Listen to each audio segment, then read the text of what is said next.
This podcast is brought to you by Guiding Growing Minds, a social enterprise that aims to give all children the best opportunity to reach their potential and succeed in living rich and meaningful lives. Episode 87, Locked and Loaded, Dr. Billy Garvey. This is our second part episode on attachment. Hundreds of questions and comments from everyone coming through. We're going to make this into even a third piece, but what are people going to capture from this first piece? Yeah, some amazing, as always, like the questions are probably more powerful than the answers. Some phenomenal feedback, some shorts that really cut to the point. And then, really great middle, we call it a middle, where they asked us about clarification on the movie. Yep. So Heat probably deserves this a bit of a cut for how many people have gone back and watched it. Amazing. And then, some really deep and powerful longs. And then I choke through some reflection on the end. A particularly amazing reflection on the end from a GP that's doing incredible work within the community. But it is an absolute jam-packed episode, guys. We hope you like, but make sure you come back and catch the third instalment, which will be a couple of weeks after this one. But enjoy the podcast. Hi, I'm Billy, a developmental paediatrician. And I'm Nick, a developing parent. We're going to use scenes from iconic movies to talk about how we best support our kids. This is Pop Culture Parenting. Hey, don't let your mother smell that beer on your breath. She'll take it out on me. I don't want to see you again for the rest of my whole life. I don't want to see anybody else either. Who is your daddy and what does he do? Just use your best judgment. We trust you. Good morning, Dr. Billy Garvey. How are you? I'm good. As a little bit more so this week, you are a sight for sore eyes. I am. And a sore body. I hear, yeah. I noticed your elbow and you said, I'll tell you on the pod. And then I watched you sit down and I was like, what have you done? So Billy revealed this heavily grazed elbow. Yeah, the entire right side of my body is heavily grazed. Right, because then when you tried to sit down, I was like, you've been doing some heavy deadlifts, mate. No. You're like, no, I'll tell you in a second. I don't think I'm capable of heavy deadlifts. But yes, it's not you were like, mate, it's not the Griswold week. I still need to share. But yeah, I was. It's been a pretty tough few weeks, and I don't think Annalise has had dinner with us. I'm not laughing. I'm just like, God, it got worse. Yeah. It's been a pretty tough few weeks. Yep. Annalise is on a really tough job at the moment. I don't think she's had dinner with us for 3 weeks. And anyway, I was like, had a long day at work 3 days ago, and I got held back in clinic because something's going on. And as I'm rolling out going, God, I really hope Annalise is going to make it, she sent me a text going, we're just starting a really long surgical case. There's no way I'll be home. So I was like, cool, got to go home as quick as I can. It's about a 40-minute ride that I can get done in just under 30 minutes if I go quickly. So I was like flying, and halfway there, I just had a massive stack on the bike. And thank God I was wearing a helmet, not to go back to that soapbox that I get on. And because I hit my head pretty badly, but just scraped my entire right side of the body along the asphalt right next to a car, 100% my fault. Everyone was lovely. I don't know if you had those bad stacks where everyone comes over and like circles around you and is like, oh my gosh, you okay? And I don't know if it's a man thing or just a general thing where you're just like, yeah, I'm fine.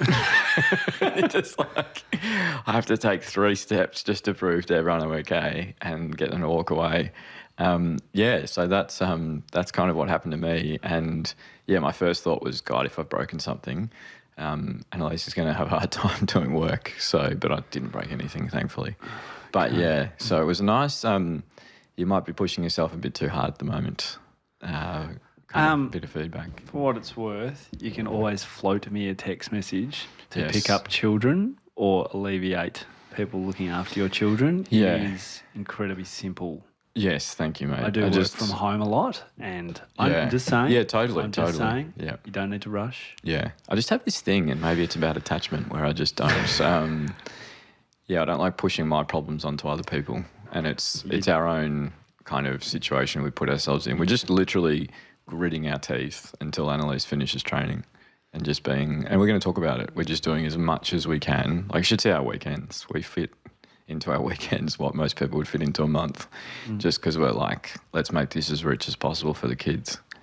It's funny because Annalise laughed at this, which is rare with my jokes.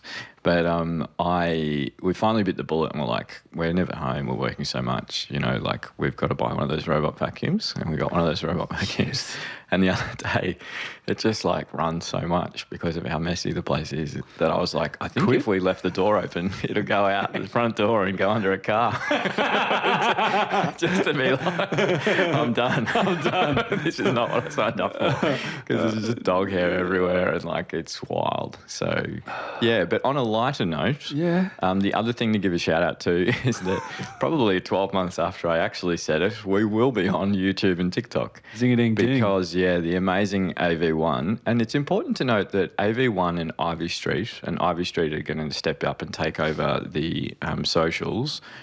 They do it for free. I don't know if I've emphasised that enough, but AV1 and Ivy Street, AV1 for a while now, have pro bono been supporting this podcast. It's really amazing, and that's actually because of the community. So it's not because of how good the podcast is. It's because of how strong the community is. And AV1 are part of that community, and now Ivy Street is part of that community. So they listened before they came on board, and AV1 were the same. And it's just amazing. That's why there's no ads. Like, once again, I turned down a commercial partnership that probably would have made up the debt that I've incurred for Annalise and I pretty quickly. But it's it's this beautiful thing. You're a part of it. I'm a part of it. But it's not just us, which is cool. It's like got these talented people. Tommy and Abby do all of the audio and visuals. And then Michael and Emma and their team at Ivy Street are going to take over all the socials. So it's really cool. And it's, you'll hear through some of the feedback here that keeps us going. I sent you a bit of feedback during the week from someone that said, hey, this is just for you guys. Don't read it out. But I sent it to you, and the audience will be pleased to hear that you said, mate, I'll do 100 more. And I screenshot that thing so you couldn't go back and delete the message. I'm just running it through the lawyers to say, is he obligated contractually now? So amazing stuff. So massive shout out to Ivy Street and AV1. Yeah, it's the best. Very warm place in the heart for those guys. Just makes you feel like they're keen to support, and also just like all the work you're doing, it's nice, it's validating, I'm sure, for you. But I know it is definitely, because like, this is the right thing to do with my time and stuff. So it's cool. But you'll hear this episode. There's these kids that I see in clinic, and I'm just like, oh man, I should have got to these guys years ago, and this is how we do it. We get to the years earlier now. So this is, you can access this. It's not a 2-year wait. It's not hundreds and hundreds of dollars. I don't work privately, but for those who do. And it's really cool, and it's just this beautiful thing. And Guiding Growing Minds is about to kick off in another level now, thanks to the amazing work of Lindell and her consulting firm, Just Add Colour. So, and once again, all for free. Like, these people are doing it all out of the kindness and generosity of their hearts, as are all the people who send in questions. They are, Billy, and all those people that engage with our polls. Yes, most engagement we've ever had. Huge week. So what that's going to result in, this is going to be part 2. This is part 2, but there will be a part 3. Yes, I hope just a part 3. We had I think in the end, over nearly 70 questions in longs that were usable in the first 24 hours. So you can imagine what last night was like. 3 days ago, I started putting the questions together because I saw it coming. I was like, this is a 3-dayer. And I've done a little trick where I've gone, these are 8 awesome longs, and I've probably got another 40 awesome longs that I've got to cut down into the part 3. But it's just amazing. Like, it's so humbling seeing what's coming through. So there's going to be some amazing ones here. People might be like, oh, there's some stuff missing. There's a lot of depth that I've held off the wings just because I want to do this one to go over some stuff that I think is really helpful. And then the next step will go into some real depth on some slightly different aspects of attachment. Yeah, beautiful. All right, let's kick it off, Billy. Like we always do, we start with the polls in round 2, then we're going to get into some feedback, and then we're going to do some shorts, and then we're going to do some longs. Yes, and end on something beautiful. End on something really nice. Billy, in the first poll question, we asked people, wish you'd had more secure relationships growing up, and 83% of people said yes. Yeah. What did you say? Yes. Yeah, same. Yeah, they're great. I was lucky to have secure relationships. It's not that you didn't have any. Yeah. Like you're having more. Yeah, Yeah. totally. And it's quite amazing because attachment is culturally universal. That's what the amazing thing about the research is. There's this strong bond that happens, especially in the first few years of life, but all through life. And it's something that transcends, cultures, but also, it can be hard for some people, and we're going to hear this, but it is probably the most important thing to invest in. So that's why, That's what's caught everyone with this one, Billy. Like, not to steal the punchline of all the stuff coming, but I think a lot of people are like, they just hadn't thought about this level of what attachment meant, and it is amazing. And if you want to get into the comments of some of the past Instagram posts over the past fortnight, it's powerful amazing stuff. It's powerful stuff. Okay, hey Billy, second question: do you ever feel like it's a battle to build secure attachment? 66% of people said yes. Yeah, I feel like that every day. Oh yeah. Yeah, every day except for the weekend. Actually, To build it. Yeah, because everything is rushed. Like if I'm lucky, I get an hour with the kids, and Annalise gets less in a day. And she doesn't know. Evie every night, like I come home, I've been gone for 12 hours, and she's like, "Will Mummy come?" And I'm like, "I'm not sure. We'll see if you'll get to see her before you go to bed." And so I'm like, I feel the whole weight. I had this thing last night, very quickly, I won't make this blow out, where 2 nights ago I was doing dinner and Evie wanted something made, and so I was like, cool, I'll make it because I'm trying to build attachment, be responsive, do this together with you. And she wanted pasta, and so I quickly made probably the worst carbonara that's ever been made in the world. I just did Jamie Oliver's quick one and then threw it together, sat them both in the table, put it down. I was like, how exciting is this? We're going to have this together. Charlie reaches out and grabs a cup that I've put too close, tips it on Evie, big blow up, and then not a single bit got eaten, no bath time, because they both fell asleep crying in my arms on the couch. And Annalise rolled in 20 minutes later with both of them asleep. And I was like, dinner hasn't happened, bath hasn't happened, brushing teeth hasn't happened. They're both out for the count. So that was, that's why I find it hard. And I know there's lots of families that do. It sounds really tough. Yes, but it's self-inflicted. On that particular battle of building secure attachment, do you ever feel like you're losing that battle? We asked people. And again, 67% of people said yes. Yeah. Yeah, how do you feel about the battle and whether you're winning it? I feel like I'm still in the battle. I'm still in the race. So yeah. I reckon you're really good at this. Yeah, I'm constantly trying to work on it. Yeah, but I think you have wind that you deserve in this front. What do you mean? I think that you invest in this and you sacrifice other things and you prioritise this. Like your family and your relationships and your family are your priority. Yep. And I think you're a great role model for me and the other people that are in your social circle of that paying off. That you got a beautiful connection with your partner and your daughters, and yeah. Okay, thank you. Don't know what to do with it. Well, mate, you see, Evie gets to see you once a week fleetingly. Yep. You roll in, Peppa Pig's on the screen. I said, Uncle Nick's here. And she said, can he come in and see me? And I was like, you got to go out and see him. And she thought about it for a split second, looked at the screen, and then got out the chair and ran down. And classic, arms up, lift me up, ran out to you. Yep. Beautiful, secure attachment that she has with Uncle Nick. We had a great cuddle, and then I did a little interview, which I've been doing every fortnight with her. She's on the mic with the headphones on, having a chat to you. We record about 3 or 4 minutes until Dad comes out, and Dad can do what he chooses with those. Yeah. We unpacked some interesting things this week. Yeah, she better not replace me. Okay, hey Billy, we're going to kick off with, so we've got 2 pieces of feedback from people, which we're asking from people for part 2s. We love feedback. Just like tips, tricks, what you do, how you attack things, or just general feedback you want to share with us around the pod.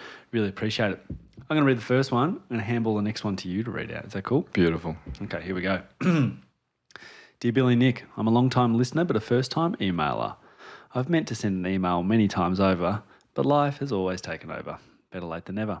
I'm a parent of 2 children, aged 4 and 2, one of whom is neurodiverse.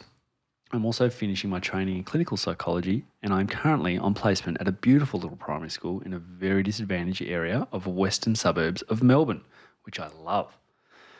Your content is always relevant to me, personally and professionally. I've actually drawn on Billy's beautiful phrasing and way with words many times when interpreting and attempting to explain child behaviour to parents and teachers. I always see their inner light bulbs go off. However, something about this episode just hit a bit differently, and I felt like I had to write to you both. I've spent much of my life being quite aware of how I formed, maintained, and behaved within relationships was a bit different. At times, it has also been confusing and devastating. As my understanding of cognitive processes grew through my training as a psych, I came to be aware that my adult attached style is generally avoidant. Sadly, I've always internalised a lot of shame about this, like it was something I'd created and a problem to correct about myself. I compared myself with friends, colleagues, and strangers. I felt different and deficit. To try and correct this flaw, I have thrown myself into motherhood. I try so hard to be a available, patient, regulated, present mother. I co-sleep with both my kids and we engage in special play, child-directed interaction special play all the time.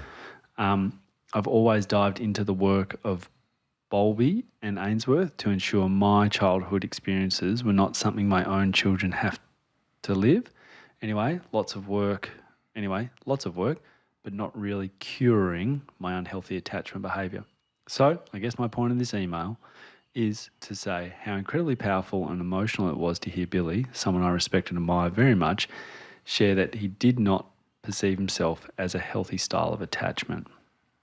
As is often the case, hearing someone else share something deeply personal without shame or embarrassment has given me permission to start to accept where I am in my own style of attachment. I cannot overstate the impact this has had to me.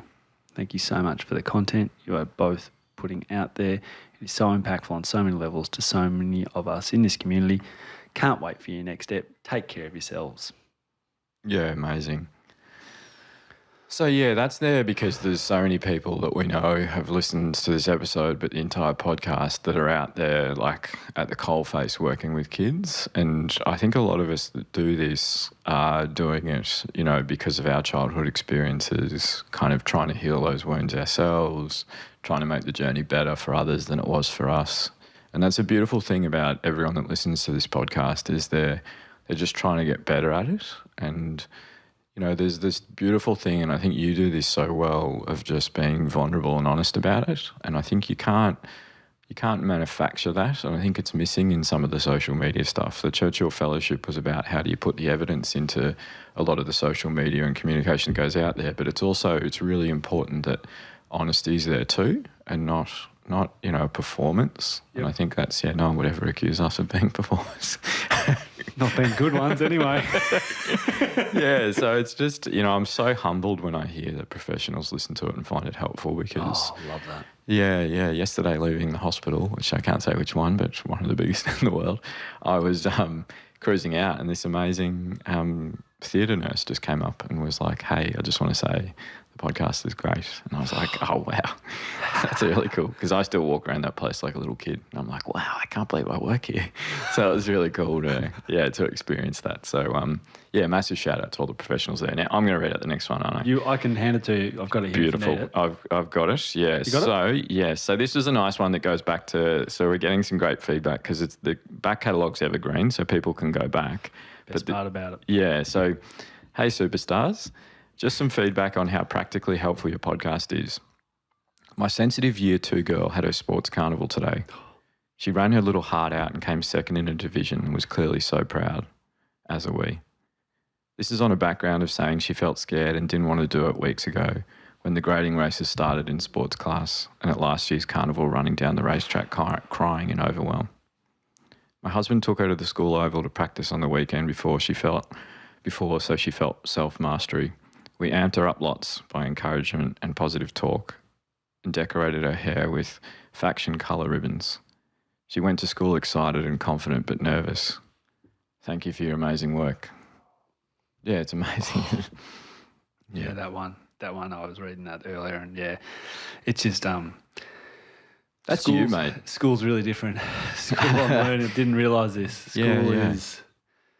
Yeah, I've learned a lot in the last 4 months of being at school that this is the stuff. I was like, it's all just like daycare, and then all of a sudden it's not. It's really different. Yeah. School, there's races and healthy competitions and grading, which I haven't faced before. And No. was chatting to the teacher last night just to pick up around the reports coming. And I was like, oh. And she was asking me, what name do you want on record? Because my child goes from about 3 names. Yeah. And we arrived on one, but it's just that sort of stuff. Yeah, it's hard, isn't it? Like, I don't see my kid as anything but amazing at all things. He's got hardcore blinkers on. I'm aware that not perfect at things and not the best, but I'm just like, just now grading stuff. It's But anyway, it's sort of like that parent, like a race. Like totally. She's come home and one of my kids has come home and said, I'm not the fastest in the class. And you're like, no, and she's not. And you're like, it's hard. I don't know why it's so hard to watch. It's like they start to learn about the world and it's hard. Oh, because you just love them so much, mate. Yeah. Like I remember Annalise and I, when Evie was maybe like 6 months or something, we were just like, man, she is so perfect and we love her so much. And we were like sitting there going, I wonder if all parents feel like this about their kids.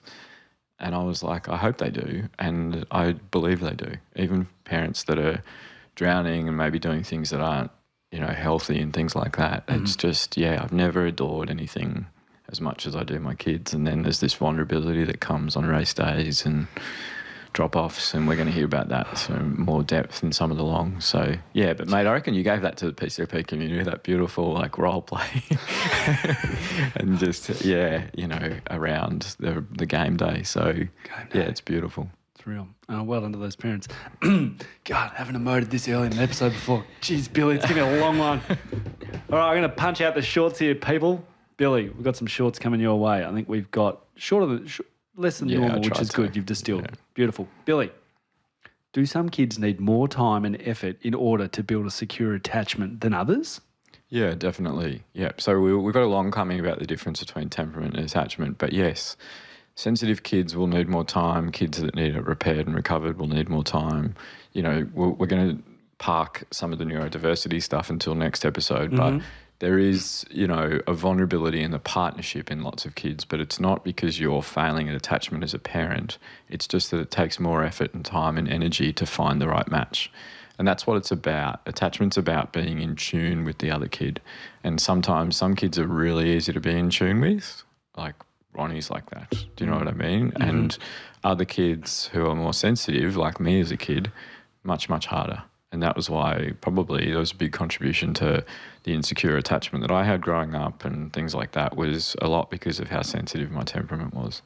So it just makes it a bit more tough. Makes it more tough. Yeah. So, can be overcome though, Billy? 100%. 100%. The last 2 kids that I saw, we'll see if they come up, but the last 2 kids that I saw are proof of that yesterday. Brilliant. Thanks, Billy. As someone with insecure attachment, how can I prevent this for my kids? Yeah, totally. It gives you a beautiful empathy and insight into knowing how important it is and knowing the stuff that wasn't helpful.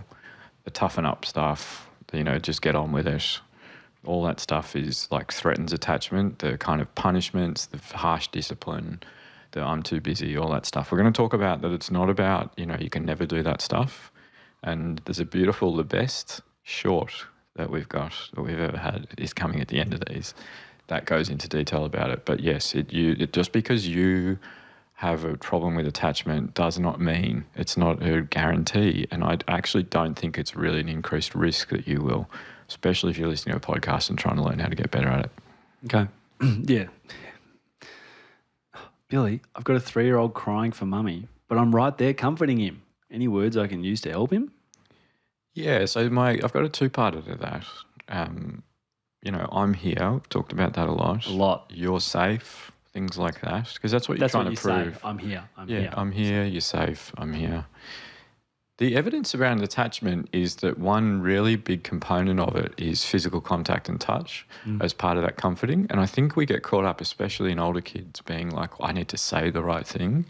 But a lot of whether we talk about co-regulation, mental health, first aid, attachment, is actually around the non-verbal ways that we communicate and support kids.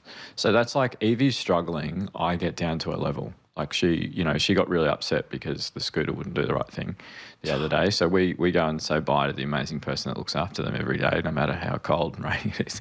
We go out and wave, and then she does like a hot lap up and down the street, has to stop for driveways and just does that. Just gets so excited. But it's just a routine. It's like almost like a tiny sanctuary that we have that Charlie and I delight in how fast she is. But the scooter came out and the scooter did the wrong thing. She didn't even fall, but she cracked it and was getting really upset. Now, what I've learnt with Evie is that I actually don't go to her. She has to come to me, but I get down on her level and I drop down low. I've got Charlie in my arms. I drop down low and she comes to me. I go, come to me. And she comes to me and we do breathing exercises. Now, it's so exaggerated. She's like, but it does. I'm teaching her like really early co-regulation in the hope that it helps her self-regulate when she's older.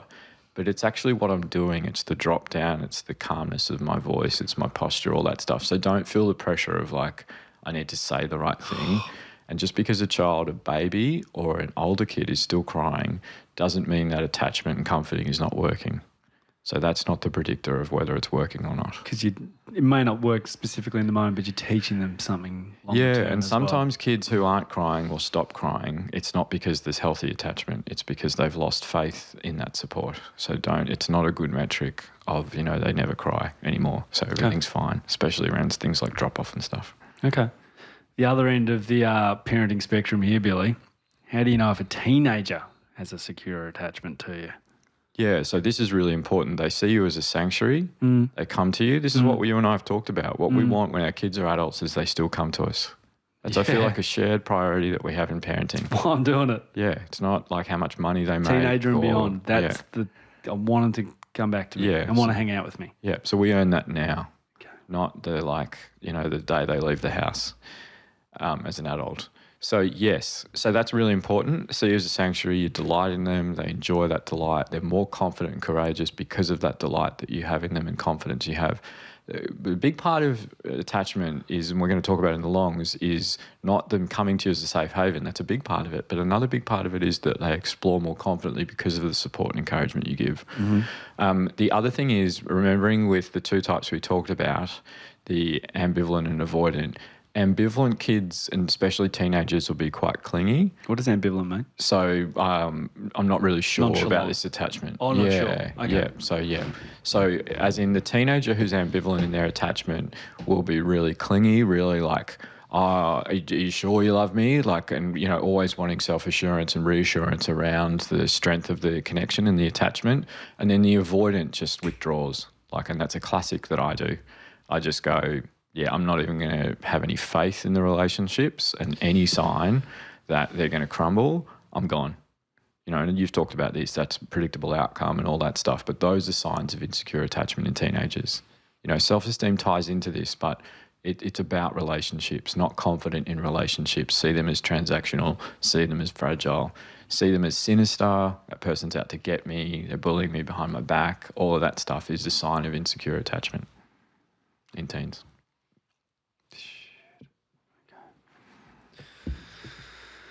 I have loving parents, Billy, but feel like they're the only ones that know me or appreciate me. Yeah, really common, really common. So the real growth around attachment, it's not just those primary caregivers. Primary caregivers give us the blueprint of all of our future relationships. But then it's an extension beyond them. And a lot of people will struggle with that extension. They're the only people that know me, the only people I trust. I have secure attachment with them, but no one else. And that's a step, an extension, and it's a big one. When he's going through that now, there's people she bumps into on the playground that are, years older than her, and she's got to navigate that space. And you watch her, you've done a beautiful job of creating secure attachment between her and you. You've got to help her make that transition, learn to trust other people, read other people, get feedback without it crushing her, explore, create depth in relationships, all of that stuff. Those pro-social things. There's really good evidence that from 2 years of age, the kids who are securely attached have really strong, healthy attachment. At 4 or 5 years of age, become really pro-social. Empathy, compassion, sharing, have a good idea of theory of mind. What's the other person thinking? Their perspective's different to mine. A lot of that is to do with secure attachment. Anyway, I'm blowing the shots out. It's good. No. Okay. How do you know you haven't fucked it up? So you never have. If you have any ability to connect with a kid or a broader relationship, then you haven't. It's always recoverable. And I see the worst cases, the most heartbreaking lost causes come back. So, yes. I'm going to jump a couple of questions here because I think one's fitting post this. Okay. How do you know if it's secure attachment then? Yeah. So the person is confident in the relationship. Oh, they can ask you for things and know you're not going to bail, or they know you'll be there. They can give you feedback. Hey, that hurt me. I'm upset with you. Share feelings that might make the relationship vulnerable, but they know it's secure. Oh, God. Okay. Yeah. Yeah. So that's good when my kids tell me that. Yes. Yeah. It just means you're safe. A lot of people sent in questions. If your kid's giving you feedback, especially if it's, not exactly what you want to hear, you've created a safe harbour for them. That's why. All right. Yeah. Cool. Yeah. Because I often don't like it anyway. Yeah, Sorry. yeah, but it's because mate, you don't want to be the dad that's like... No, I don't want to be fun, please. Yeah, but you just don't want to be also the parent that like the kid doesn't feel safe disagreeing with you. Yeah, no, as you say it, I get it. No. I understand it, but I'm like, I get that. But that's good. Okay, cool. I have to unpack that. Listen to that 8 times. Hey, Billy, tips to navigate staying calm and consistent with toddlers while sleep deprived with a baby. Mate, I'm throwing this to my expert. What have you got? I think lower the standards of just almost everything around you. Yeah. Is probably the first thing. Yeah. And if you want to see what low standards are, come around. Just don't even need to come in, just check out the porch. If there's a wheeled vehicle, I own it and it lives on my porch. I clear it out. Pram, baby pram, double pram. No one uses a pram in my house. I've got scooters, bikes, everything. They'll just tell you how low the standards are. It's also, if you're being honest, it's because you share them with the community. Yeah. Everyone lives on your street. There's a couch there as well. So standard. I mean, I would say just try and be really kind to yourself and drop the standards of tidy. Assuming might be like a non-tidy house and perfect meals. It's just just try and value the other stuff. Get enough food in them that they'll sleep. That's my biggest thing. Yeah. Baths, optional. Yeah.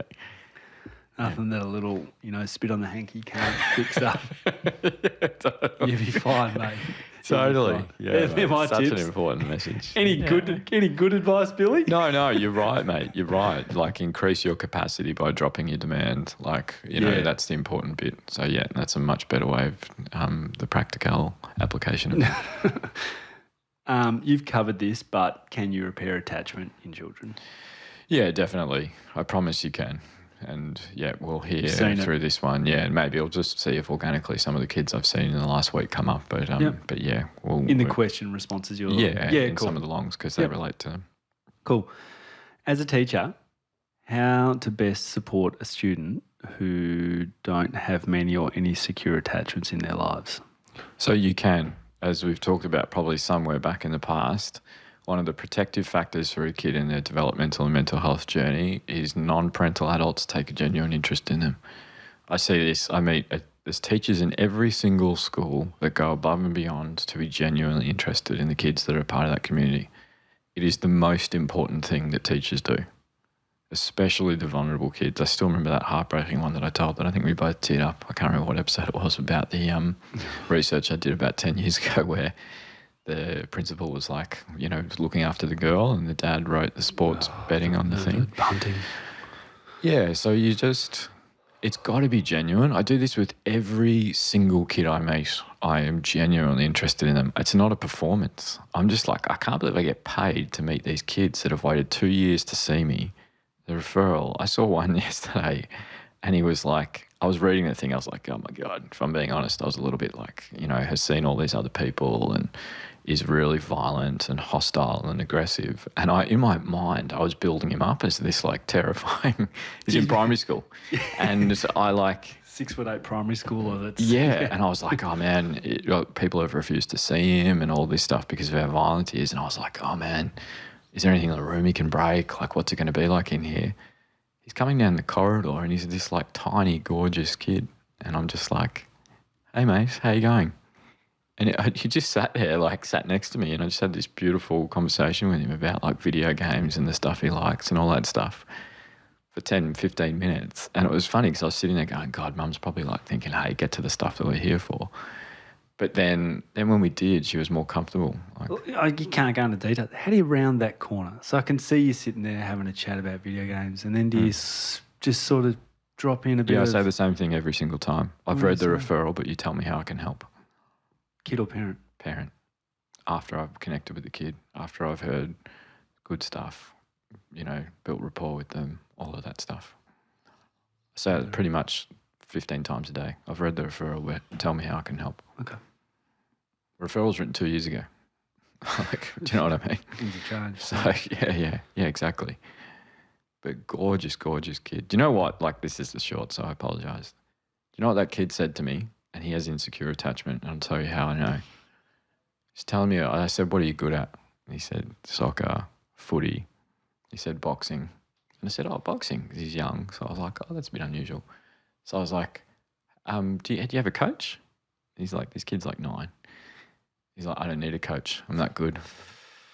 And I was like, oh, God. And do you know the beautiful thing about this kid? So I said, how come? I said, mate, you've walked in the room.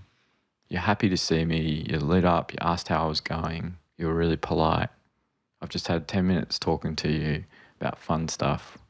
Kids should love you. How come you fight with every single kid in school? He said, because if they touch me, I hit them. No one's allowed to touch me. And this is kids accidentally bumping into him.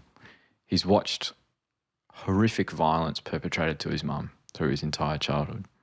That's not happening anymore, thank God. About 20 minutes in, this social worker, support worker rolls in. These are the non-English speaking family. This social worker walks in, and she's probably in the last 5 years the best professional that I've seen. This kid doesn't feel safe talking to his mum about his feelings. He says, Mum hears about all the violence that's happened at school, has to come pick him up early, and she says, what's happening, what's going on? He never tells me.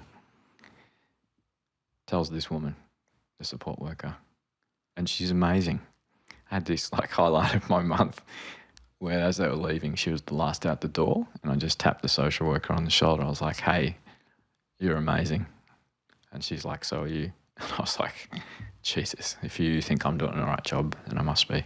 And this gorgeous little kid, but he's got insecure attachment. He can't take criticism. He's the toughest kid in the world. He's the best at everything because that's the wall he's built.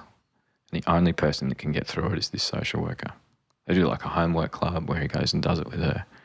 And he's like, I don't like it because he's about 3 years behind and he's learning. And he's like, I don't like having to do 2 homeworks. And we're like, cool, don't do it then. Which one do you want to do? He goes, the one with her, points to the social worker. It's amazing. I met that kid yesterday. I get paid to do that. I feel like someone's going to find out and sitting with me and go, what are you doing? Oh.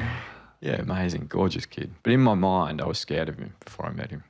Yeah. So I read all the information about him and he walked down. And that's a very long-winded way of saying just what teachers do every day is just genuinely delighting kids. Anyway, sorry. That's all right. So we had a listener go through the Instagram with a short question that then they realised they evolved into a long question. Yeah, this is great. Which is great. So can you deeper dive into Natalie Portman's scene with her meltdown? Listening to the pod, it made sense, yes. If ignored, she'll learn to escalate. Textbook. But I watched the movie and honestly, I think we would all respond in similar ways to the mum every day. E.g., I'm cooking or changing a nappy or feeding or anything. I can't always drop everything to respond immediately, and I don't think that's bad. I think they also need to learn patience. I also think I'm doing a pretty good job parenting and forming secure attachment. So now I'm second guessing whether I am or not. Sorry for the novel. Yeah, amazing. Sorry. So I 100% agree with what that person's saying. Yeah. What's different about the scene with Natalie Portman? Is that just an everyday bugging and wanting something? No, she projects. She goes to a pretty dark place in it. I don't know. Well, what's different? What's different about Natalie Portman trying to find important. her barrettes, the hair clips in that scene versus Winnie not being able to find her bag for school? Why does attached to the the old mum man. It's 'cause why of does the the old mum man. need to drop everything and go into Natalie Portman, but you don't with Winnie when she can't find her bag? I don't know. I know there's a real difference because she's so stressed about her dad. Yep. Why is she so stressed about her dad? We heard about it. Because of the insecure attachment man to him, or- beautifully gives it to you in the scene. Um, He's running late. Is he going to show up this He's gonna time? show up, yeah. She's projecting to a really bad space. Yeah, she's but showing her anxiety she's showing in that her moment. anxiety. So she gets really stressed really quickly. You know, the mum ideally, she's a fictional character that's dealing with drug abuse and, you know, tumultuous relationship romantically with Al Pacino. But the mum should have been proactive and been like, her dad might not show up. I need to be on her, with her, supporting her, guiding her. I can't be reading the paper. I can't be doing other stuff because this is a really big vulnerable part of her life. This Right, so fracturing of the identifying a attachment. vulnerable part. Yeah. So finding the school bag's not a hugely vulnerable part. No. Yeah. And you can totally be like, I've got to do this. And there is. We're going to talk about it. Like, the responsive component of attachment does not mean immediately dropping everything. Sometimes, to stretch our kids and help them develop, we need to give them the opportunity to build their capacity to solve these problems on their own. But you watch them. Now, we clearly know from Natalie Portman she's not coping. She's overwhelmed completely and stressed because her dad's coming, but he might not come. He's probably going to be late, and we find out later he didn't show up. So that is a time when, if you've missed it and you haven't been proactive and supporting her actively leading into it and going, hey, you know, I love you, you're amazing. If your dad doesn't come, you and I will do something fun together. You know, all of that stuff, and preparing her and putting a safety net and comforting opportunities around her. If you haven't done that proactively, then having a very high sensitivity for, hey, she's getting stressed in this moment. This is a really big vulnerability in her life. This is a caregiver who is insecurely attaching to her and not giving her the support and love that she needs. That's why it's different. Okay. So yes, but I 100% agree with the parent. They are doing a good job because they're not in that situation. And they're listening to a parenting podcast. So Yes. Yeah. That fictional character's probably not. Hey, Billy. We're into the longs. Yeah, I promise I won't. All right? Yeah, I won't lecture too much in them. No, it's fine. It's fine. We do 3 parts. Not sure everyone will come on the entire thing. No, I'm sure they will. Hey, Billy, firstly, phenomenal podcast. I've been with you since almost the beginning and still loving it as much as ever. Thank you so much for what you do. My first question is around attachment and sleep training. I have the most gorgeous 2-year-old son, who is very clearly an orchid. He's a very clever little boy who is hilarious, has a great personality, is also an incredible, kind, gentle and caring, but has a very sensitive temperament. He has always been a very poor sleeper, regularly waking up multiple times at night. He doesn't sleep through the night still, which I think is okay, although I'm very tired. But other family members disagree. A good night is probably 1 to 3 wakes, but for a long time, he would regularly be 10 plus times a night. We have had lots of help with our son from both a ped psych and an OT. He has come a long way with emotional regulation through the day, but still seeks me out repeatedly through the night. Basically, he just wants to be on top of me. I know this is a very normal behaviour for a child. I have had a lot of pushback from family, in-laws, strongly, repeatedly suggesting we do the cried out method to teach him to sleep. From birth, I've refused to do so, feeling it's not right for me or my son. However, the sleep advice from both ped, psych and OT has been quite similar. More gentle sleep approaches, not leaving the room, however, not picking him up when he cries, avoid eye contact, reassuring but not touching. We've tried this and resulted in 10 days of my son screaming to vomiting or repeatedly hitting his head on the side of the cot for 2+ hours each wake. God. And still waking every sleep cycle or more. We stopped at day 10 because my son and I were both completely emotionally, mentally and physically shattered. The family's commentary at that point was just needed to push through longer and it would have worked. That it was a failure in our willpower. My gut feeling is, despite being in the room but repeatedly not responding to my son's desperate bid for connection, seems clearly to me like a potential threat to attachment. Sleep is a huge part of our lives, and I can't see how this wouldn't affect attachment when he is so distressed and I don't respond to his need to stress properly. Is this type of sleep training a threat to secure attachment?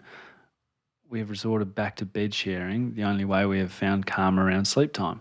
For context, I myself have insecure attachment due to complicated and protracted childhood trauma, which my in-laws don't know about. However, through 20 years of excellent therapy, I've come a long way. I try my best to parent with an authoritative style. I always aim to turn towards him when he bids for connection, and always try to choose connection over disconnection with all aspects of toddler life. I am terrified of screwing up my beautiful boy's attachment, and this sleep issue has been a huge hurdle for me because of that. Any thoughts on attachment and sleep training would be greatly appreciated. Dr. Billy Garvey, go. Lots of thoughts. And yeah, and maybe, so the majority of the world co-sleeps. We have this really funny thing about it in Western culture. Really? Yeah. Wow. Yeah. The West is funny about beds and getting funnier. So given insight, this is going to sound full of myself, but myself and one of my favourite colleagues wrote the national guidelines around this, published research on this, and every week this afternoon we have an Unsettled Babies clinic that has one of the best maternal and child health nurses in the country, the whole infant mental health team and our team in it, and we come around families that are struggling with this. So fair to say, given the hospital you're at, you're one of the leading people in the unsettled babies sort of space? Oh, well, let's not. Okay. I know you wouldn't say it, but it sounds like it. They sound like pretty good credits. Yeah. I'm not saying leading person. Maybe I've termed that poorly, but crack on. You know what you're on about. So, yeah, and our 10-month-old, 95% of the nights sleeps in between us, and I frequently am in bed with my 3-year-old. Yes. So that's what I think about it. In however many thousands of families I've talked to about sleep, I have never used controlled crying. I've never spoken about it. I've spoken about it when it comes up. I've never suggested it. There is some evidence about it, and, some of my amazing colleagues built that evidence, but the way that I practice, my experience is that kids don't learn anything in distress. So the kid who's melting down and having a hard time, especially if they're under 6 months, you cannot spoil them. So do whatever you need to do. I would say over that age, they learn how to self-soothe in times of calm with support, not because we run a clock and say, you're going to learn it in 5 minutes, and they scream it out and exhaust themselves. So the other thing is, and I'm a bit like this parent, I get no time with them. So when Evie wakes up screaming, crying, she's having a nightmare, which is happening almost every night at the moment because of just how much little time we're getting with her, I actually enjoy going into her and comforting her. The worst bit is Annalise has the capacity to comfort her and do all that, let her fall back asleep and then go back to the actual adult bed, whereas I don't. I just lie down next to her, comfort her, and then I fall asleep next to her, and we're both in this tiny bed. So, yeah, that's what I think. I think that, it is an attachment thing. There's evidence around this as well that, there's an association with sleep and attachment. There's even evidence around, and it's beautiful, we should go into it in a future sleep one maybe because we should go back to it, around sleep architecture, so the brain waves and how healthy you sleep. There's actually some evidence that when little kids fall asleep next to and with their parents, often mum, it improves the sleep architecture they have. And it's this great example of just what co-regulation looks like even when we're sleeping and soothing ourselves. So that's what I think. What do you think? Can I add something? Because I actually I've been reflecting upon this one. I actually regret how strict I was on sleeping, and I just felt like that's what you had to be. Particularly with my first daughter, I was really strict. I don't know why. Yeah, I was seeking control. Totally, but there is this pressure on it as well. But that's actually not. I don't think that's how you teach kids how to self-soothe. I think you teach them how to do it gently. Don't get me wrong. There isn't there's a way you do it, and we'll step through it another time. But it's not cry it out, figure it out on your own. Yeah. I'm going to support you and teach you how to self-soothe and calm yourself to sleep. But what I did regrettably was that instead of letting them into my bed, that was the one thing I didn't do, particularly with my firstborn, is I'd then get in cars and drive around Melbourne in the wee hours of the morning. Yeah, I remember. Ridiculous in hindsight. I should just let the kid in bed and we could have all slept. That's my point. I can't get Evie into bed, mate. 5 a.m. she was screaming this morning. I was up until God knows when doing the podcast. I was like, yeah, just come in here. She's like, no, I don't want to sleep. Annalise is amazing. Shot up first. But yeah, I agree with you, mate. So much shame, so much pressure. So much pressure. Hardest point can be like after a long day trying to get sleep yourself. Question 2. Hey, legends. First of all, massive fan. That one's for you, Nick. It's baiting me. The fans are baiting me. They're doing it. No, that's good. My wife and I have been listening for a year or so and are completely caught up. We have 2 small children, 6 and 3, so really feel like you are part of our broader community of parents. My question is not related to our children, but the young people who I work with. I work with young people leaving OOHC. Out of home care. Out of home care. Yeah, home care. Thank you. And foster care systems. So we met them roughly at 17 and work with them until they're 21. I love my job. I learned so much from young people I work with. They have overcome horrific traumas and systems that are not aligned for secure attachments. We have an opportunity to provide some consistency after a fairly tumultuous time in care. Some young people are leaving care after experiencing up to 10 different placements.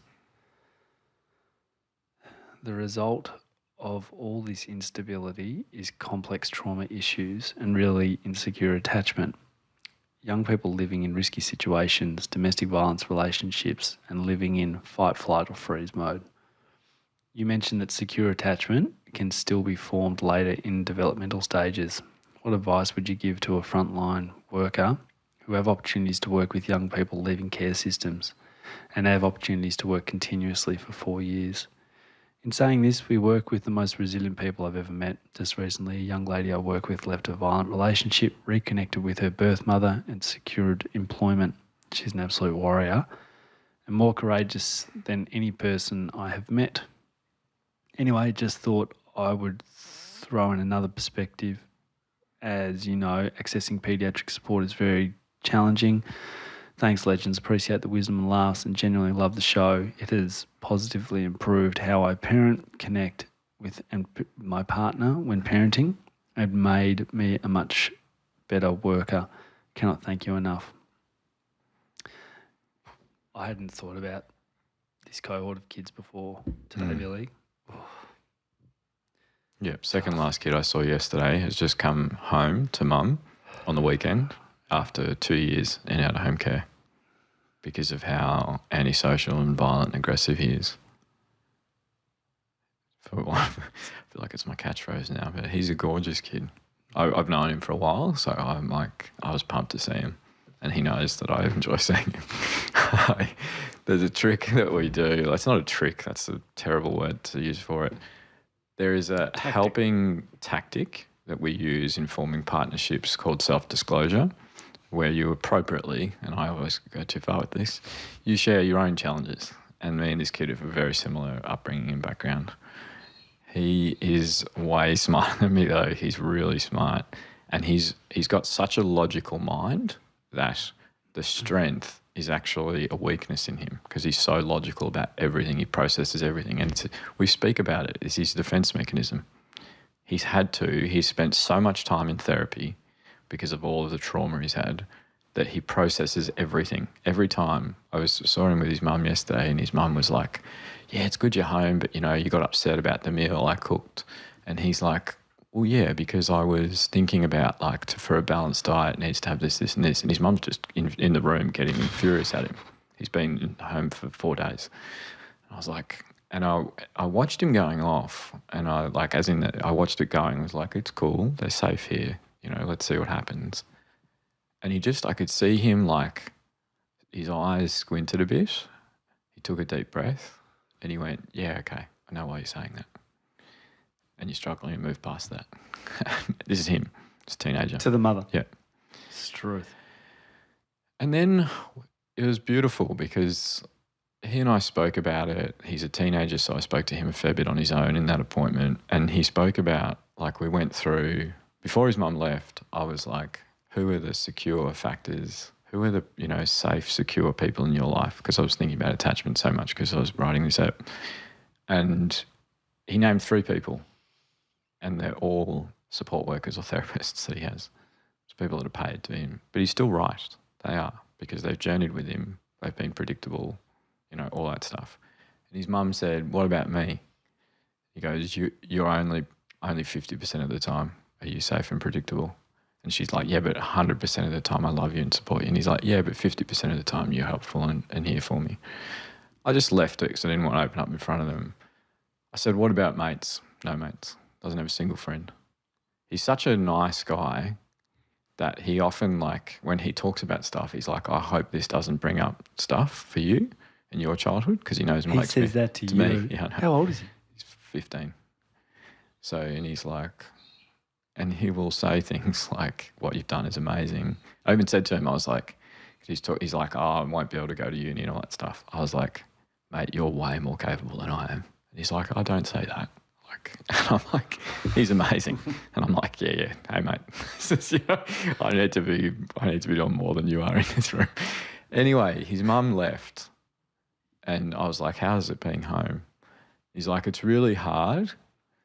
He says, because I wake up in the night and my sister is suicidal. And he's like, I wake up in the night and my mum and sister are screaming at each other. And I want to get up and help her. And I often do help. But I feel like I've just come back. I've been, such a support for my sister, but it's really heavy on me. And he's like, so what I do, he's like, I do this trick where I'm there and I can have a conversation, but I'm not really there. And what he's doing is dissociating. He's protecting himself by leaving that space mentally. And so we spoke about that. But the most important thing is that I lift his self-esteem to the point where he can have secure relationships with his peers, because he's very good at relationships. He's just so avoidant as a protective way, that he doesn't see peers as an option. How do you build his self-esteem? Well, I'm doing it a little bit, but mainly the therapists and support workers are, if I'm being honest. I've got to build mum's capacity. There's got to be support for her and her daughter and all that stuff, but we've got to get this kid back in the school environment and give him opportunities to feel like he feels in the room with me and with the therapist and with the social workers, with his peers, that he's valued, he contributes, he's safe. And that will happen for him. I'm lucky I'll get to see that kid for the next 3 years. Genuinely, I'd happily drop that into my, it's crazy I get paid for that. Anyway, sorry. Okay. Question 3, Billy. I'm a new parent to Miss 6-month-old. She's currently forming a strong attachment with me, Mum, and cries when she can't see me. Just roll over, Bubs, I'm still here. She's also starting to cry at other people when they try to interact with her, particularly if she cannot see me. I'm finding it hard with grandparents when they make comments like, I only love you with all my heart and this is how you react to me. You make me sad when you cry, when you see me. They often will also make suggestions to let her cry it out because she needs to get used to being held by others. She has had lots of interaction with many of our friends and family in her first 6 months with lots of outings. With lots of outings, hasn't had a problem being with others until now. She started to recognise faces. As she's entering a new phase, I don't feel comfortable letting her cry when she's with others, as I feel I'm not meeting her needs and showing her I'm there with her. What I wanted to ask is there any way to help other people understand this new phase she's going through and the many that will come if I support her through this by being present and taking her off others when she gets upset? Will she still be able to form strong attachment with them as she gets older? I feel very triggered by some of the language used towards her and suggestions. I don't want her to feel guilt tripped into showing affection as she gets older. Any tips on how to adjust this language? Thanks for all you do. Yeah. She's good. That's the fact that she's doing that is proof that this parent is forming secure attachment, because she is a typically beautifully developing infant that is forming her preference. She's leaning into the primary attachment figure in her life, and that's why she struggles. That's the classic stranger danger. What she's doing is completely normal, and you're doing the right. There was the right question. The wrong question is, how do I make it okay for her to cry in other people's arms? So that's the right thing. How do I make other people understand that this is normal? It's important that I comfort her and provide that support. And I would say recommend an amazing podcast with two good-looking roosters. What's it called? But you know what I mean? Completely normal. So that's why that question's there. That's it's a beautiful way to frame that, of saying, how do I get other people to understand this? Beautiful. And that's important. Yeah, we don't. And God, it probably triggers both of us with daughters. That how do I make sure they don't have an expectation that they will please others? Yep. Yes. So okay. That's coming. Beautiful. Hey, Billy, question 4. Hi, Nick and Billy. I want to start by saying thank you to both of you for everything you put into the pod. I find it helps me so much to be a better parent, and the advice is invaluable. Nick, please know that the podcast wouldn't be what it is without you, and I find your insight so inspiring and refreshing. And Billy, well, if every child had the opportunity to be seen by a clinician like you, the world would be a better place. Thanks for that. I really enjoyed the latest episode on heat and attachment, and the story Billy told of the young man that has formed an attachment to food really resonated with me. I was in fact brought to tears thinking about this young man and how my attachment to food also formed. I had quite a traumatic period of time as a child in which my attachment to my mother was severely damaged. We've worked through it tirelessly together over the years, and I'm pleased to say that we have repaired our relationship, and my mum and I are in a good place, and she has also formed beautiful relationships with my 2 children. However, upon listening to this episode, I can't help but reflect on my childhood experiences and the relationship I formed and still have with food. I'm severely obese and have been since shortly after the breaking of our secure attachment. Whilst I think I am now in a securely attached relationship with my partner and hope to have securely attached relationships with my 2 daughters, I can't help but wonder, am I actually in a securely attached relationship with my partner, with my attachment to food, when my attachment to food continues, or am I in fact not in a secure attached relationship? I find myself turning to food in times of stress and, more frequently after having children, overstimulation. My partner is a wonderful man and gives me no reason to believe I am not in a securely attached relationship, but I can't help but wonder, what are the signs that I am securely attached, and how can I help to ensure that I am in fact ensuring positive attachment with my children and avoiding the cycles from repeating themselves once again, whilst also working to improve my own self and negative attachment to food? And why do I still have this when I have repaired my relationship with my mum? Thanks so much again for all your work. I really appreciate it and look forward to listening every week. Your podcast impacts positively to my parenting journey in so many ways, and for that I'm eternally grateful. Cheers. So why does that, just to jump on that last question, and why do I still have this when I've repaired my relationship with my mum? Yeah. So a lot of us have these coping mechanisms that are not the problem. They're a sign and a symptom that we underlying are still struggling with stuff. And this person probably has done all the work and it has paid off, in a secure relationship with their partner, repairing it with their mum. I think they're probably doing a phenomenal job with their own kids because they have this amazing insight and understanding of attachment and how important it is to make sure that the journey is different for their little ones. So I'm not worried about that. I think that a lot of it goes down to the coping mechanisms that we have. I have them as well. I have unhealthy coping mechanisms. Throwing right back to the Karate Kid, we talked about like healthy habits and how we build them. It's really hard. It takes a long time. This is why, thank God, all of the movement is going away from diets and, fads and all this stuff, because it's actually not helpful and often harmful. So it's really about how do we address the underlying issue. And what a lot of like food and screens and all this thing does is it's a distraction, and it gives us, hormonal surges that make us feel better about things, but they're false mechanisms, because What we really want to get that from is things that make us healthier in terms of relationships, healthy eating, healthy exercise, all that stuff. But it's just really hard to shift those things. Those are deep ruts that we get in, and we've got to be kind to ourselves about gently stepping out of them, not big dramatic changes in behaviour. It's just too hard to sustain. Yeah. But really tough. I'm not worried about the security of the relationship with her kids or with her partner, and if her mum's is being repaired, that's amazing, but that's the source of a lot of this stuff.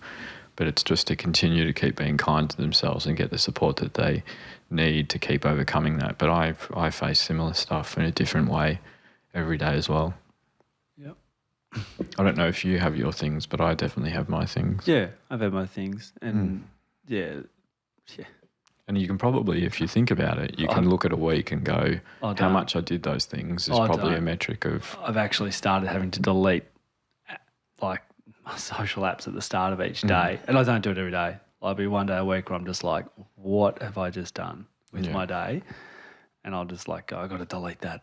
And I got rid of the screen time counter a long time ago. Yeah. So I was just like, it's too depressing. It's too hard for me. And I just felt so shameful and guilty. Yeah, I go through fits and starts. I'm probably drinking a bit less as well. Yeah. But that's because of an ongoing health issue. Yeah, I'm not. And I just compensate by exercising like a madman. Yeah. But I don't reduce my alcohol intake. Yeah. Because that's a bridge too far for me. Anyway, it's not about us. No, Amazing parent. No, as in, not about me. Yeah. Sorry, I wasn't. Sounds like I was saying I was the one that was making it about me. All good. Hey, good answer. Thanks for that. Hi, Nick and Billy. If I could describe your latest episode with one emoji, it would be the brain explosion emoji. As a kid, I had a difficult relationship with my parents, in particular my mum. As now a 32-year-old, I keep my distance from my parents, but do what I need to in order to keep the peace amongst family. In my worst times as a teenager of being homeless and attempting suicide, the people I turned to were not my parents. To this day, they are unaware of my biggest life struggles. To say I have insecure attachment with my parents would be an understatement. As a child, I also had a fractured relationship with my grandparents. My feelings and experiences with my mum would be exactly the same as what my mum experienced with her parents. Today, I have the most gorgeous 9-month-old son. As someone who never wanted kids in fear of parenting like my mother, I'm glad to go past the hurdle because this parenting gig is the absolute best. I want my boy to feel like I'm the safest place for him to be in the world. I want him to come to me in good times and bad. I want him to know that my love is unconditional. I want him to look back at his childhood with memories of feeling loved and supported. I know that we are most likely to parent the same way we were parented. Finally, to the question, what can I do now and what can I do through the coming years to build the foundations of a secure attachment with my son? I want to beat the intergenerational years of negative behaviours that have created insecure attachment through my family. Thanks for your amazing work. Yeah, wonderful. So keep doing what you're doing. That run of where she says what she wants, just make that your North Star in everything. It's my North Star, it's your North Star. I want them to remember they're unconditionally loved and supported. Yeah, build those memories by doing it. And I get the sense this person is doing it. The other reason this question is here is because what I get the sense is that other relationships supported this parent through those hard times, and probably platonic ones. We really devalue platonic relationships in attachment. You know, family's hard because there's an obligation, and that's why a lot of us struggle with relationships with our family, because you feel obliged. And a lot of the dysfunctional, unhealthy things continue in family dynamics because you go, I have to be like this. It's my sibling. It's my parent. I have to tolerate this. Romantic relationships have an obligation component to them as well. We have an intimacy requirement. We live in the same house together. We do that. Platonic relationships don't. There's no pressure on them like that or obligation. It's just we share them for the joy of it. And because of that, they can often be the richest attachments that we have. People will worry that, you know, I'm not in a relationship, I'm not connected with my family, but friends are often the safest harbour that any of us will ever have. So it's a really important thing to value, and I suspect that person has journeyed safely through that real severe mental illness and tough times through suicide and things like that, probably because of other protective relationships. And I think it's important we stop devaluing friendships and say platonic relationships are actually a really important thing to invest in. So, yeah, we almost need like a dating app just for mates. I don't know if it's probably out there. And I'm just not aware of it. But, yeah, because it's really important. And it's, you know, my relationship with Annalise is she's my best friend. You know what I mean? And it's a friendship at its core, and it's the safest relationship probably I've ever been in. And that's why she got me through, like, and she didn't do it, but I came off, when I met Annalise, I was in a really tough time and just rolling through a music festival and just kind of bumped into each other through one of our best mutual mates. And yeah, I had to do a lot of work to be, you know, a safe and securely attached person in that relationship, but I've achieved that, and it's a really big pride moment for me. But it's at its core, it's a friendship, and friendships are really important, and they can help people who have no connection or support from family. So that's a really important bit of that question as well. Okay. But that person's doing it. Nice. Hi, Nick and Billy, maternal child health nurse and mum of a 3.5-year-old and 1.5-year-old over here. So glad Billy spoke at our last conference, as that's what got me following along for personal and professional reasons. Attachment, I have to say, is one of the areas that constantly makes my head spin. When I see a child sometimes, I find it hard to distinguish between signs of insecure attachment versus the child's temperament. Sometimes it's very obvious, but other times it's so subtle. I even get confused by this in my own home, as my 2 children are incredibly different in this area. My son, 3.5, has always been a confident and social child, never cries in daycare drop-off, in fact sometimes doesn't want to come home, has never been hugely affectionate physically with anyone, loves the occasional cuddle on his terms, but loves communicating in other ways and chatting. He always is keen to go to his mate's house, etc. He's so social and comfortable in the presence of others that it can sometimes feel like he prefers it. I see other kids get so upset at drop-off and always stay close to their parents during outings that I worry I've done something wrong. During his first year of life, my mum passed away, slowly and quite horribly.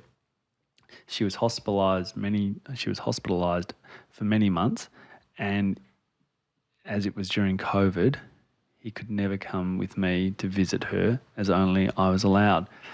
It meant that he spent a lot of time with other family or friends during this period, and I always told myself that that's why he's so confident in this space. Now I'm wondering if somehow, through my own grief, I caused him to have insecure attachment. In the years since, I've tried to do my best to foster secure attachment, and I feel I've been as consistent as a human parent can be. Still though, he would often rather space and alone time to work through some big emotions than a big cuddle and reassurance from us. We still offer this every single time though. Developmentally, he's doing great, probably exceeding expectations if I'm honest, so no concerns there.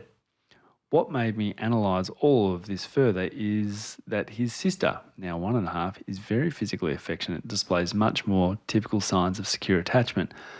Definitely would have demonstrated this in the room with the stranger activity you spoke of.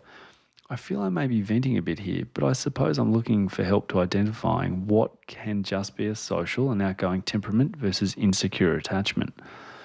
Keep up the great work. I'll keep spreading the word to all the new parents in my area about how amazing this podcast is. Yeah, wonderful. Good question. Yeah, great question. Yeah. Yeah, so yes, I think both of those kids are being described as having secure attachment. Mm-hmm. The difference between temperament and attachment is important. They're Yes. two of the biggest predictors of childhood development trajectories and future adult mental health. Temperament is more of a personal component of who we are, and it's fairly set. You know, Okay. I have in throwback to parenthood and the sensitive kid episode we did, I have a very sensitive temperament. Now, there is a vulnerability in my attachment because of that, because of the reactions I have are quite big. You know, I can kind of have strong emotional responses to my environment and interactions with others. But it's really, you know, we can harness that. As I've always said, A person who has a sensitive temperament, or the orchids, as Boyce would say, can flourish when you realise how to support them and respond to them. And it's really important that you're in tune with those kids. But attachment is very variable. It's very modifiable in both ways. That's the beautiful thing about it. But what the boy is showing, and maybe there was a little bit of vulnerability when there was a challenge to attachment, when the grandparent was sick and all of that stuff. But another key feature of secure attachment is that most interactions with others are positive. So a lot of kids that we see, most of them are negative. Both the kids I've talked about today, the primary school kid and the high school kid, either have negative experiences, the primary school kid with all their peers, or don't have any experience with peers as the older kid. So what the young boy is showing is that he delights in others and they delight in him. And that's often a sign of secure attachment.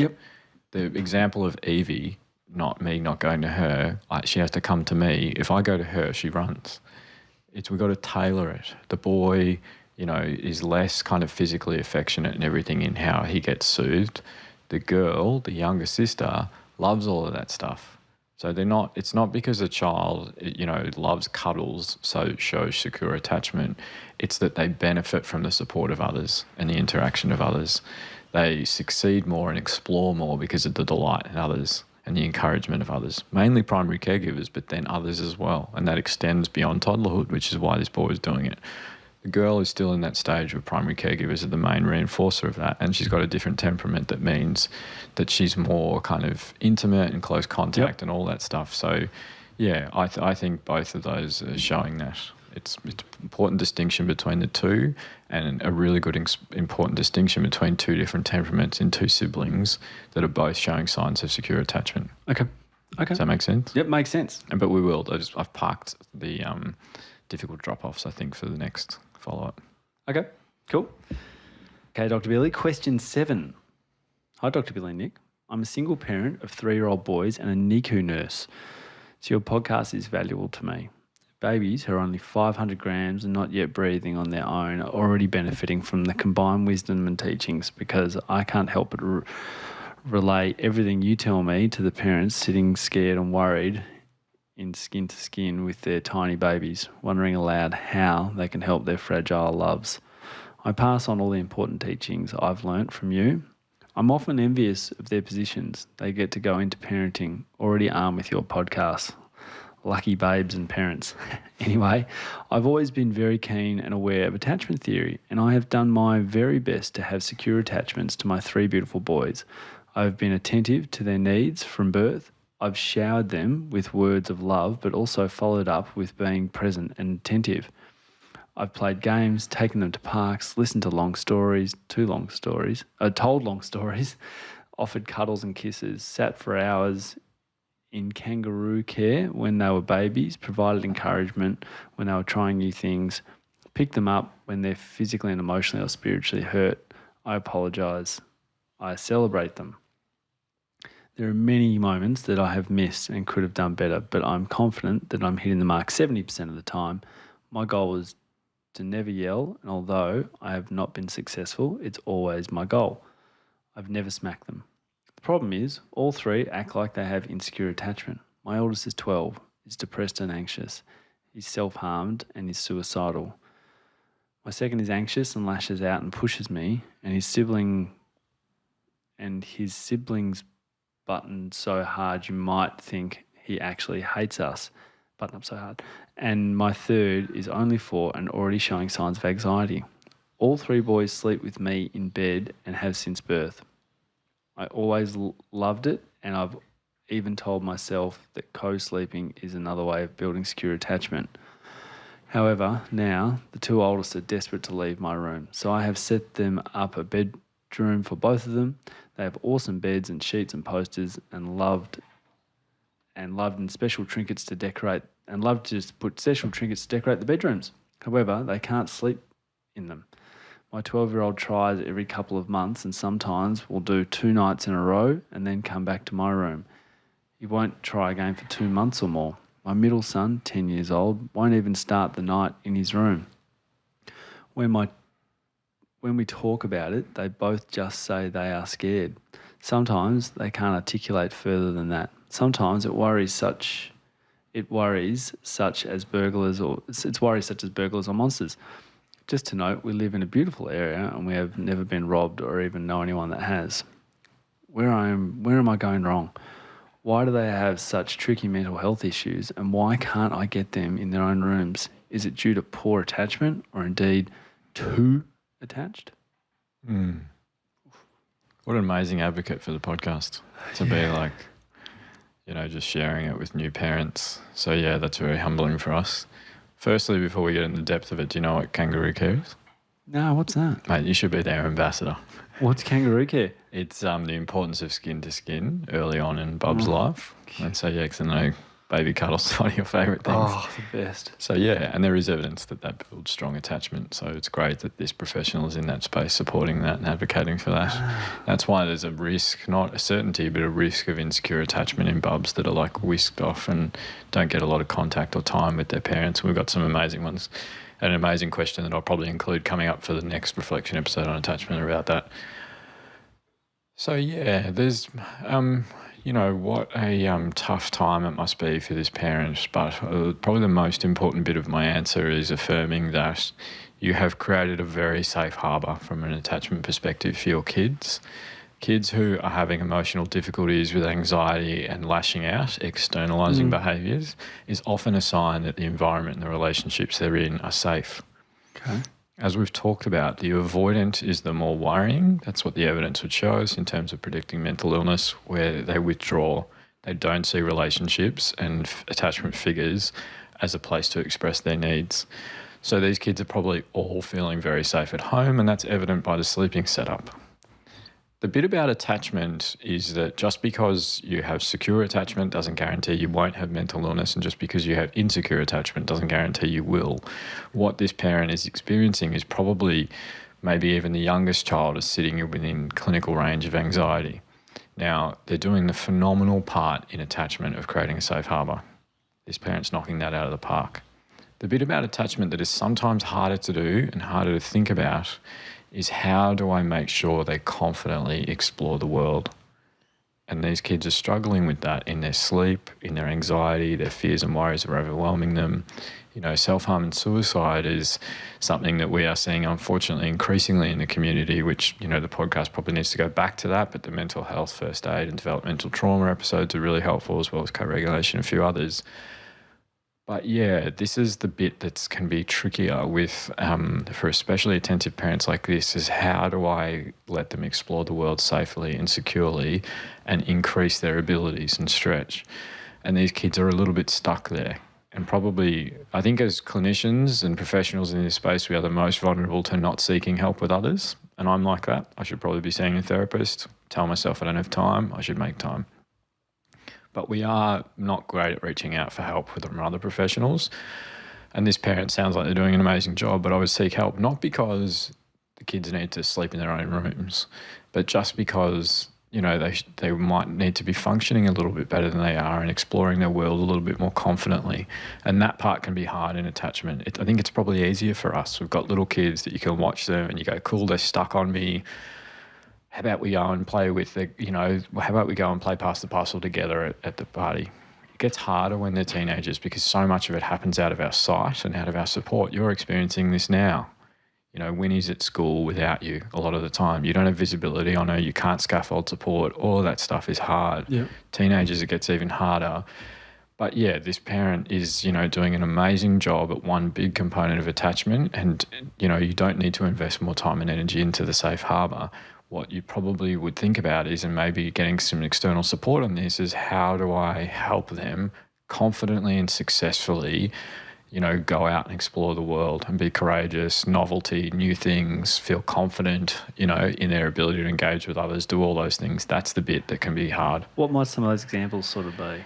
Yeah, so where they're stuck, I'm a bit like this professional, like the sleep stuff, and there actually is evidence that co-sleeping can be a powerful component of attachment. So I don't care about that. But if the parent's like, I'm not sleeping, that's the time when we need to think about how they do it. But I would be thinking more about their functioning with their peers, how are they going to school, all those things. A lot of kids who are really anxious will hold and then they'll come home and really struggle. The trick with kids that are anxious in those environments is you need to build their capacity to understand and recognise the signs of anxiety in themselves, validate them, but then give them the ability to have coping mechanisms. And often that is built, as I've said before, with us in the safest environment with the safest relationships first. The last place they achieve it is at school on their own when they're about to get up in front of their peers. So build it, build the capacity in them in those environments and then gently extend them into newer environments, but successfully. The success is the key and as small a step as it needs to be. That's the thing. We play the long game with all these kids. Yep. We don't go, by this stage, you need to be sleeping in your own room and I think there'll be a target that's better than sleeping in your own room for these kids. And I think that will find that when they achieve that, which is parent will, they will be sleeping in their own rooms confidently, and because that's what they want to do. And so, it's a really important one about all of us probably need to feel comfortable in reaching out for external support, including me. Okay. Right. Thank you. You're welcome. Billy, question 8. Last one. Last question, yeah. Wow, guys, another absolute stunner of an episode. Such a great and informative session. And Billy, I take my hat off to you with the analysis. Chef's kiss. If you were writing an essay in Year 12, you'd surely have knocked it out of the park. That means a lot to me, just to quickly say, because, we had 3 people, I think, including this one, who appreciated the movie stuff. So I think it was thank great. you. I think it was very well done. Hey, Billy, I'm a first-time mum heading back into full-time work shortly, reluctantly and with no real choice, need the dollars. I have an 11-month-old wee lad who I've built a really strong, secure attachment together. We haven't spent much more than a couple of hours apart during my maternity leave, and I haven't felt the need to have a night or day away. Just love hanging out with this little dude. What can I say? He's my pal. I have a wonderful husband and parents who have a great relationship with my son also. Guess I'm looking for some reassurance. I am his current primary attachment, but soon I will become the caregiver he sees the least. How do I maintain our attachment whilst also supporting him to have happy times away from me? How do I look after myself during the time while I feel like I'm losing my attachment to him? Thanks, guys, from a fan and listener. Yeah, and this is probably the one that I can professionally give advice about, but very much personally. Yeah. Like we struggle with this. People might forget how long this podcast has been going for, but people can probably remember when Annalise for work had to move to 3.5 hours away, and the plan was she'd just see Evie and me and Melfi. That was our family. Charlie wasn't here yet on the weekends. I think she did it for 2 weeks and then went, I can't do this. So we all just moved there, and I worked from 3.5 hours away. It was hell. But, you kind of do what you need to do. That's the second part, how can I look after myself? It's really important that you do. The other bit that's really important is the amount of time we have with kids is not a determinant of secure attachment or not. It's what we do with the time that we have, with everything to do with this, but especially attachment. I think we fall into the trap of being like, we'll talk about childcare in the next one, but I've got to be with my kid all the time to make sure there's secure attachment. And that's not true. And it's actually much easier for Annalise and I to use the time we have really well because we have so little of it with the kids. So we look like probably amazing parents from people looking from the outside in because it's something that's really important to us, but we don't have to do it for hours every day. We just enjoy these 2 gorgeous kids, celebrate them, connect with them. It's amazing, but it's really, really hard. And I would say the most important thing going into that space is 2 things. Try and do gentle, examples of it leading in. Don't be like cold turkey, never been away from you, and then bang, first day work. Because a lot of people understandably really struggle when they try that approach. They like, I'm back, and then it's awful. It's just too severe a separation. The second bit is watch the child. Like watch the kid and see how they go and see. And there will be kids like Ronnie who just, are amazing. Like she just bursts into new environments and spaces and all that stuff. Evie and Winnie find it a little bit harder, but they warm up and they get fine with time. And then there's kids that are really struggle with that bit and will, demonstrate separation anxiety. But this kid is not set up to have clinical separation anxiety, but it's just if there is early signs, catch it early and do all of the things we've talked about in previous episodes. I feel like we should do an episode just on separation anxiety because I probably didn't go deep enough in Jaws.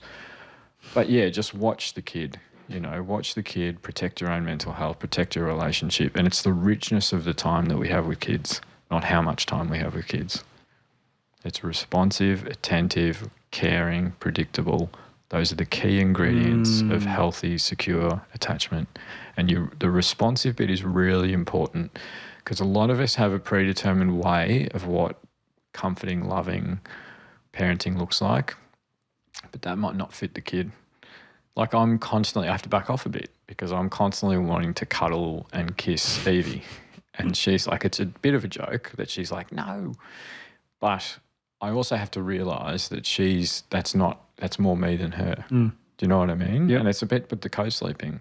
Sometimes Evie will be like, I remember she wanted me to do like face stories, which I talk about in the book as well, but face stories, and someone said they use them, which is amazing. And I was like, okay, that's enough. I'll just lie here. And she's like, no, you can go. I was like, no, I still want to say, the funniest one of these, sorry, I know this is running long. The amazing woman who looks after them during the day, she does like 60 hours a week. She's phenomenal. She came over on Evie's birthday. And this is hard. Like I can see the lighthearted bit in this, and Annalise could as well. But she gave Evie presents, and Evie looks at them, the presents, and starts unwrapping them. And she looks at the woman. This was hard, but made us realise we need to invest a bit more time with Evie. She looks at the person who looks after her and says, can they go to work, about me and Annalise? So Evie was like, can they go to work? It was our day off with them, like end of the birthday party that you came to. She dropped in because she looked after Melfi for us because she's so amazing. And yeah, but it can be challenging because we need to watch our kids. And that was a flare saying, we need to back off. We need to be a bit better with the time. And we can't change how much we're working. But we just needed to drop even more and invest more and enrich times with her, So she every weekend she gets to choose an activity and whatever it is we do. So, it's just really important that that's letting her lead. I'm wondering what a 3-year-old chooses to do every weekend. You're like, okay. There's a lot of pull. There's a lot of pull. There's a lot of bounce. There's a lot of, I did how funny is this? I promise this is the last one before I close out. I was, Annalise does a 14-hour shift every Friday at the moment. And I'm like, oh, cool, I'm going to roll to dinner. I'll take them out. And I said to Evie, what do you want? She's like, dumplings. I was like, sweet, let's go get dumplings. And I was driving back, pretty chaotic. Restaurant was amazing. Charlie's like at that stage where he just throws food. That's the signal he doesn't want anymore. And so made a fair bit of a mess. And I rolled out of there. I was driving home and I was like, I'm going to tell Annalise to do this. Like having a meal, it's possible. And it was fun. Like I was patting myself on the back massively. Thankfully, I didn't send the message because I realised that, especially when I was doing all the podcast stuff on the weekend, Annalise has probably done that 500 times, having a meal. Like we don't parent a lot together. Gotcha. We protect the weekends now because of that, but especially for the first 2 years of Evie's life, it was always whenever she could help, I was off doing all this stuff. And so it's just funny that I was really patting myself on the back going, I'm going to tell her, like, just you can actually take them both out and have a meal with them. And I told her that honest story of it, and she's like, yeah, I'm glad you didn't send me that message. so yeah, it's really hard. Anyway, we should close out on something that's really important, which I'm going to try and read without getting too emotional. This has come in, and if anyone's wondering, like, what GPs do or how important they are, hopefully this will solidify that. Hi, Nick and Billy. I just want to give you some feedback for the great work you guys deliver. I'm a GP working in a not-for-profit clinic supporting the most disadvantaged members of my community. There isn't a day when I wouldn't see someone struggling with poverty, homelessness, domestic violence, trauma, or substance abuse. Features that unfortunately, when entered into the family dynamic, cultivate behavioural and emotional issues in our children.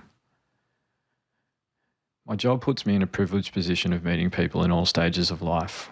Your episode on attachment really resonated with me because of the lasting impact it can have, and my mind was constantly jumping to my patients. People of different ages but connected with fragmented attachments within their relationships in some way. I thought of an adorable 9-month-old who is only now catching up on immunisations because they're in foster care. A lovely 3-year-old boy with significant developmental delay while his parents struggle with their substance use. An intelligent 12-year-old girl who has disengaged with school and instead prefers to stay in her room. An incredibly charismatic 15-year-old girl who spends her days finding alprazolam and pregabalin from the streets so that she can sleep at night. They're both really worrying medications. A brilliant 23-year-old woman who experienced developmental trauma and poverty her entire life, needing to leave university because memories of her childhood continue to haunt her. A 29-year-old loving mother of 2 kids who is contemplating letting her physically abusive partner back home once he's released from jail because maybe this time he's changed. A 33-year-old man who spends 5 hours a day in the gym and injects himself with testosterone because he can't love or respect himself unless he appears muscular. A caring 40-year-old grandmother who cries herself to sleep because her daughter is stuck in a violent relationship and she can no longer see her grandchildren. And a 55-year-old who died prematurely because of a life of self-medicating substance use, poverty and racism. These are all people I know very well who have experienced poor attachment. For me, they are the more complex because their recovery is never straightforward. When I feel that we're fighting a losing battle, as we often do in medicine, I come back to Scott Fitzgerald's final line of The Great Gatsby. So we beat on, boats against the current, borne back ceaselessly into the past. Because to walk beside and try to help these people is all we can do. We need to hope the cycle can be broken. Your episode allowed me to see not only the commonality that each of these stories share, but also the devastating impact poor attachment can have decades on. Thank you for sharing it. I think it was not only a masterful lecture on paediatrics, but also the human condition. Keep it up. Amazing. Yeah, sorry, I had to struggle through that. Yeah, so it's just an important thing to end on as a really big shout out for everyone in the community and all the work you're doing. You're all amazing. All the parents supporting their kids, all the frontline workers, the educators, the GPs, maternal child health nurses, the social workers, you're all phenomenal and doing an amazing job lifting the community. The podcast is so strong because of all the people that listen to it and contribute to it and share it. And I'm sure you share these thoughts with me, mate, about how much a privilege it is for you and I to be a part of it. And as more and more people come onto it, either through pro bono work or even just sharing it within your community, it's something that's becoming less and less about us and more about the community. And yeah, it's just a real privilege. And thank you to everyone who sent in questions. Yeah, thanks to everyone, but especially you, Billy, because you're gathering a lot of people together around the podcast because of all the work you put into it, and it's obviously having a huge impact. Like, these contributions don't come lightly from people, and it's because of all the stuff that you're doing. So well done. Guys, thank you so much for all your contributions this week. We hope all your answers were picked up. Don't forget, we are doing another part on attachment, so a second part, part 2, which will make it effectively a part 3, which is something we've only ever done once before just because the questions are amazing, and Billy can find a way to whittle through the dozens of questions. So yeah, there's still some coming through this morning. They're all amazing. Keep sending them tips. Please keep sending them tips. Yep, tips from are professionals really that work in this space. Yep, and from everyone, just any tactical tips are also great. Billy, thanks very much. Tough read out at the end there. You did a great job. But thanks very much, guys, and we will speak to you next week. Hey, don't let your mother smell that beer on your breath. She'll take it out on me. I don't want to see you again for the rest of my whole life. I don't want to see anybody else either. Who is your daddy and what does he do? Just use your best judgment. We trust you.